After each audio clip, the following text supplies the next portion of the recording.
Hi friends. இப்ப நீங்க பார்க்கறது கொம்பு தேன் எங்க வீட்டு மாமரத்துல இருக்கு. கிட்டத்தட்ட ஒரு 6 மாசமா கூடு கட்டியிருக்கு. இதுல வந்து நாங்க எந்த டிஸ்டர்பன்ஸுமே பண்றதில்ல. தேன் கூடு கட்டியிருக்குங்கும்போதே அப்படியே நாங்க விட்டுட்டோம்.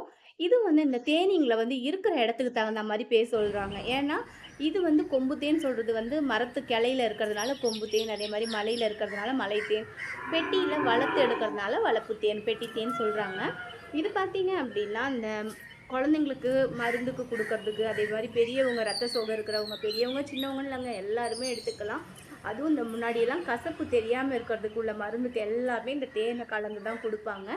இப்ப தான் அதிகமா வந்து சர்க்கரைய யூஸ் பண்ண ஆரம்பிச்சிருக்கோம். ஆனா முன்னாடிலாம் தேனு, நாட்டு சர்க்கரை, வெல்லம் அந்த மாரி தான் யூஸ் பண்ணுவோம். இந்த தேனை வந்து நெறைய பேர் தலையில தேய்க்கிறதுனால தலைமுடி வெள்ளையாயிரும் சொல்லுவாங்க. ஆனா அது உண்மை கிடையாதுங்க. அது சும்மா ஒரு கற்பனை தான் அது. கண்டிப்பா அந்த மாரி ஆகவே ஆகாது. ஏன்னா, அந்த அளவுக்கு இது மருத்துவ குணம் உள்ளது.